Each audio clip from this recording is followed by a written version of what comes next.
абайтану сабағының негізгі мақсаты сол. Біз өткен сабақтарда қара сөз талдадық, өткен сабақтарда Ескендір поэмасын талдадық, Масғұтты білеміз, Масғұт деген жігіт туралы. Енді жалпы бұл поэмалар өмірдегі бүкіл болып жатқан қозғалыс, өмірдегі болып жатқан түрлі адамның өмірінде түрлі нәрсе болады. Соның бәрінен бұл бізге мысал. Сендер мынау жалпы өлең, поэма деген абайдың қара сөзі бар дейміз. Не үшін керек бізге? Осы сұрақтан бастайық. Жасмина, не үшін керек? Абайдың қара сөзінде абай өзінің ойын шығарып жазған.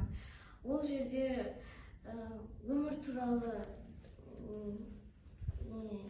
толғаныстар, өмір туралы толғаныстар бар. Мысалға, бірінші қара сөзінде абай айтады, мен бала да баға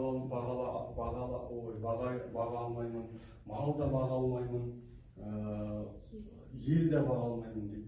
Менің қолымнан келетін нәрсе, ол не нәрсе? Менің қолымнан келетін нәрсе осы қара қалам мен ақ қағазды өзіме, жаныма серік етіп, дос етіп, ойыма келген дүниені жаза берейін. Сосын керек адам соның ішінен керегін алсын, керек емесін өзімдікі қалсын дейді, абай деген сияқты нәрсе. Яғни басқа қара сөздеріне алып қарайтын болсаңдар, қазақтың мынау жалғаулығын, қазақтың бір-біріне масылдығын осының барлығын қарастырған. Жақсы, енді біз бүгін өлеңге көшейікші. Жаңа Ясмин айтты, жалпы не үшін керек екендігін, өлең бізге керек, оқушыларға керек.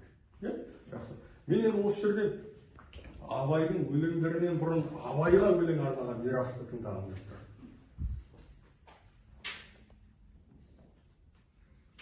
Абай ата сөзі жүр, өлеңінде өзі жүр. Қара сөзін оқысаң, бабалардың көзі бол. Жақсы. Мирастың, рахмет, бұл ма? Мирастың бұл жазғанда абайдың қара сөзінің, абайдың өлеңінде өзінің бар екендігін жақсылап тұрып аңғартқан екен. Жақсы.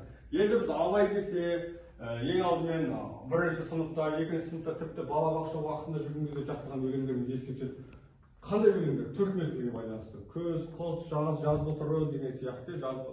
Бар ма сондай? Әмина? Күз абай Құнанбайұлы.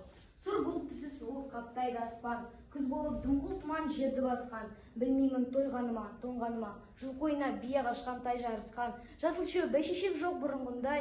Жастар күлмес, жүгірмес бала шулай. Қайыршы шал кемпірдей түсі кетіп, жапырағынан айырылған ағаш қорай. Жақсы. Осы екі шумақта қандай сурет бар? Бұна қарашы, мұны суретті. Бұна айта аламыз ба? Талдап жүр, осы екі шумағын талдап жүр. Екі шумақта не ұқтың? Көз алдыңа не елестеді сенің осы екі шумақта? Менің осы екі шумақты оққанда менің көз алдыма күз мезгілі елестетті. Мысалы, жасыл шөп жоқ дейді? Бәйшешек жоқ, бала шуламайды, жастар күлмейді.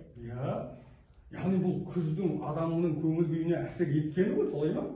Адамның күлгені бұл көңіл күйінің көтеріңкі болған уақытында көңілі көтеріңкі болады.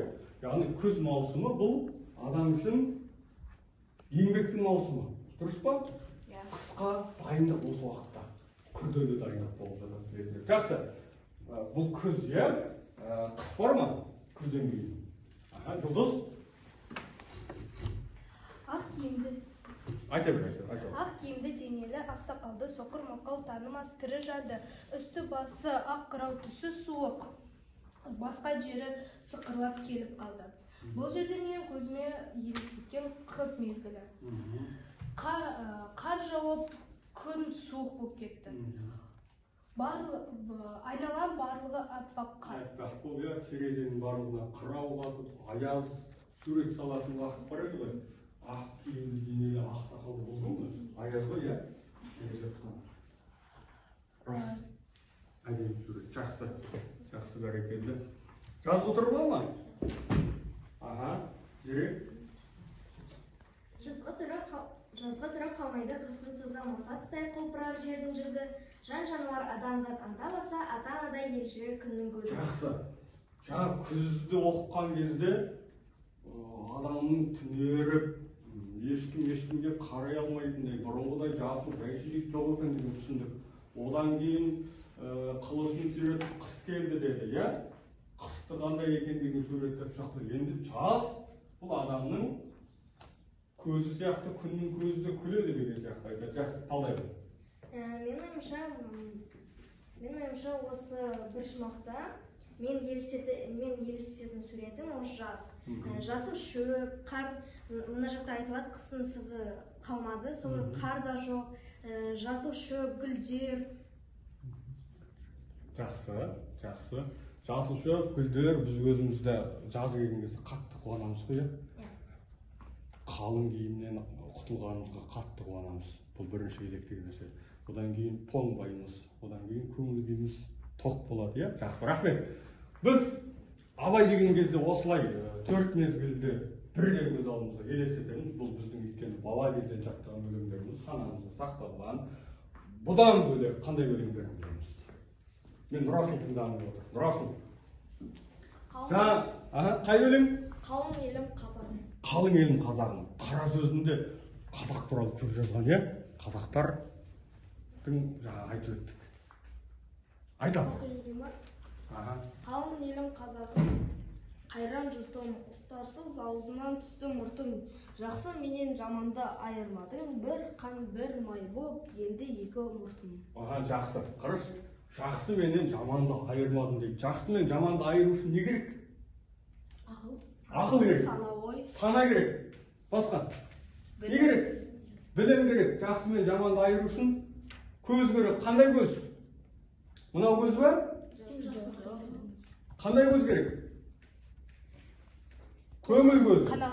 Көңіл көзі керек. Көңіл көзін көрсе, сен жақсылық не екен, жамандық не екен тез ұғына аласың дейді. Жақсы. Қалың елім қазағым дейді. Барлығын айтып отырмын дейді. Жақсы. Аружан, сен тыңдағың келіп отыр. Мен айтқым келіп отқан өлең ол Абай атамыздың «Антпен тарқайды» деген өлеңі. Жақсы. Антпен тарқайды жиылса кеңеске, ор қазып байқайды туа жау емеске. Мен осы Абай атамыздың «Антпен тарқайды» өлеңінің 4 шумағынан бір түсінгенім. Осы жиындарда туылған барлық дау-дамайларды бір ант беріп тарқатуға болады. Және де адамның туа сала өзінің жауы болмайды. Өмір сүре келе адамның жауы пайда болады. Әр қимыл ісінен адамның саған жау ма әлде дос па екенін байқауға болады. Тамаша, жақсы талдау деп есептеймін. Адам жаңа айттың сен, адамның жауы өмір сүре келе пайда болады деп біз қайдан тауып аламыз сол жауды? Қайдан келеді олар? Қайдан пайда болады солар? Біз өзіміздің іс-әрекетімізбен сол өзімізге жау пайда болуымыз. Біз жаудан қалай құтыламыз? Өзіміздің ақ көңілдігімізбен сол жауды өзімізге дос болуымыз. Дұрыс айтады. Қазақта таспен атқанда аспен ат деген жақсы мақал бар. Осы кезде есіме түсіп. Жақсы. Осыны әділет не айтады екен?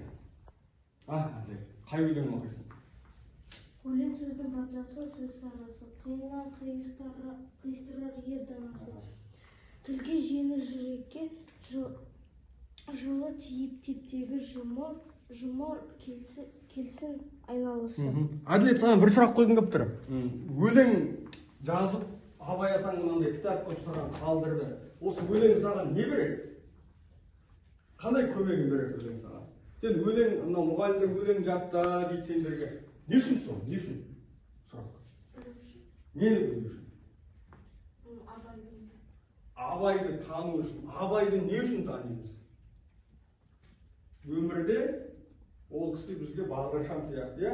Мына жерде тұр, мына жерде жүр деген сияқты ойлар айтып отыра сол. Жақсы. Кім қалды? Жауһар. Қыран бүркіт не алмайды салса баптап, жұрт жүр ғой күйкентай мен қарға сақтап, қыран шықса қияға жібереді, болады екі сын екі жақтан. Жақсы. Мынау оң жақтағы суретке қарайықшы. Қыран бүркіт не алмайды салса баптап, жұрт жүр ғой күйкентай мен қарға сақтап дегенде қыран дегеніміз әне? Анау жоқлардың үстіне ұшып келе жатқан қыран. Иә? Яғни қыранның баптауы болады. Біз мысалға біреуден қыран бүркіт сатып ала салып, оны жаңағы қоянға, түлкіге, қасқырға салып бар, ананы тауып алып кел деп айтуға бола ма? Болмайды. Оған не істеу керек?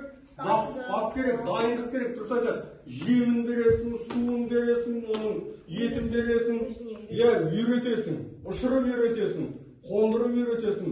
Ол бір ұшса жіберіп қашып кетеді ғой үйінен. Сондықтан да қыран бүркітке үлкен бап керек. Жақсы. Сабақты қорытындылайтын кім бізде? Гүлназ қорытындылайды. Әсемпаз болма әрнеге, өнерпаз болсаң арқала. Сені бір кірпіш дүниеге кетігі тапта бар қалан. Мына сабақтың өзі түйініне жақсы келіп тұрған өлең екен. Әсемпаз болма әрнеге, өнерпаз болсаң арқалан дейді саған айтады. Сен де бір кірпіш дүниеге кетігі тапта бар қалан. Біз не істеуіміз керек? Дүниеден жүре беруіміз керек па? Дүниеге келдің болды деп. Біз не істеуіміз дұрыс айтады. Оқушының миссиясы оқу, мұғалім сабақ беру, жұмысшы еңбек ету. Үй салады, құрылыс қылады, кейін қазады, жер қазады деген сияқты. Яғни әркімнің өзінің орны бар. Дұрыс па? Мысалға, үй салдық дейді. Үй салдық, мына жерінде бір кірпіш жоқ, не болады? Құлай ма? Яғни сен ол кірпіш қаланың үшін сен сол үйді құлатпау керек дейсіз. Жақсы ма? Мына бүгінгі қарап келген өлеңдеріңізді тағы да талқылап әрі қарай үйде жаттап келеміз. Жақсы ма?